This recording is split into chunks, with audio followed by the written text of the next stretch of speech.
Hello, in this video I'm going to show you how to upgrade your BleemSync version to version 1.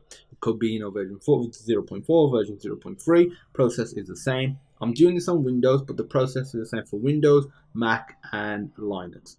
Highly recommend that you you just do a fresh install. That is the recommended way by the BleemSync team, and in my experience, that is the best way to go about it. I've got separate videos covering all of that, and in those videos, I also cover how to add new games using the new method, not the old method of BleemSync. So feel free to have a look at those videos as well. But this is just going to be a quick video if you want to quickly upgrade your version. To do that, you want to open up a web browser, go to modmyclassic.com/BleemSync. I'll provide a link to this.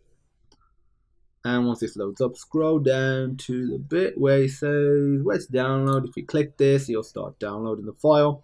I'm going to cancel it simply because I've already downloaded it. And that's all you need to actually download. And if you go to where you downloaded it, right click the file, go to extract all, click extract. And this probably take about 10-15 seconds or so to extract, same 30, so a little bit longer than I estimated. And in the meantime, just make sure you've got your USB stick plugged in, the one that you used to use for your BleemSync hack before on your PlayStation Classic.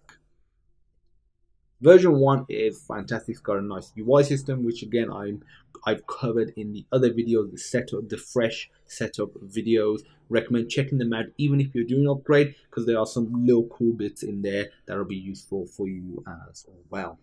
And once this is done, we can do just a couple of things that we actually need to do, and then we're done.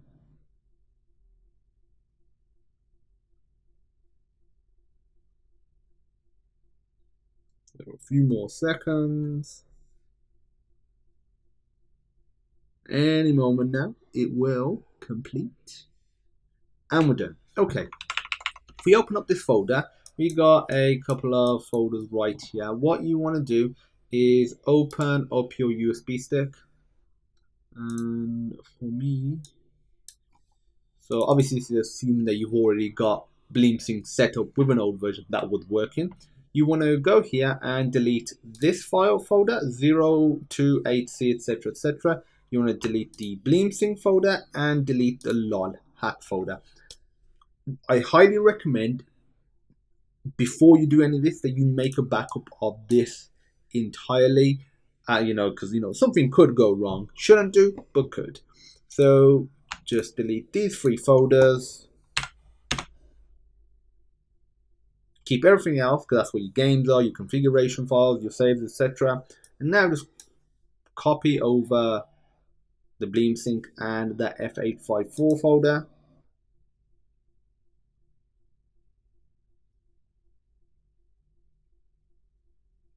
And I'm just going to wait, hopefully not 45 seconds. Hopefully the speed will increase. But, there's a lot of small files, and that just slows down the speed. It's gone to 60 seconds now. So again, we just got to wait patiently for this to complete. And then, that is it. That's all the upgrade process is. So after this, all you have to do is obviously safely eject your USB stick from your computer, take it out, plug it into your PlayStation Classic, the normal way that you would before, by taking out the power cable, plugging it into port 2, putting the power cable back in, and then turning it on when the LED light comes back on. And that's the same process.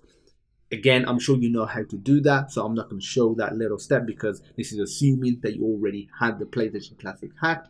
Also, I've got separate videos hacking in version 0.3, 0.4, and 1. So if you need a recap on any of those steps, feel free to take a look at them. So while this just, copies over, so I'm going to take this, time to say, thanks for all of you on the previous videos. It's been fantastic, been getting a lot of good feedback. But if you have any questions, regarding anything, if you're having any troubles hacking your PlayStation Classic or, any other consoles as well, because I am planning more, hacking, soft modding videos of other platforms. I've done some emulation videos for stuff like RPCS3, for the PlayStation 2 emulator, the PlayStation 1 emulators. I'm going to do RetroArch emulator tutorials for how to set it up on Windows, Mac, and Linux. All of that really, really cool stuff that everyone wants to use. But if there's something else that you have a request, feel free to pop me a message, and I'll try and accommodate, add it to my list, and when I can get around to it, I'll make it, because I'm sure it's something that I've either done before or I'll probably will be interested in anyway. So just pop me a message or just a comment, and I'm sure we can make you the video that you want, because at the end of the day, this is a channel for the community.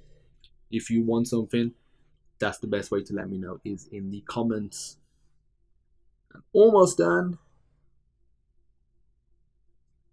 15 seconds. It's going to bump down to 10 seconds any moment. Now 5 seconds. Skip the 10-second mark. 5, 4, 3, 2. I started the countdown too late. Either way, that is all done now. Now the step is just to safely eject it, unplug the USB stick, go to your PlayStation Classic. Again, this is just the same steps as before for turning your PlayStation Classic on with the hack. That's simple. If you have any questions, feel free to pop me a message. As usual, I look forward to seeing you in the next video.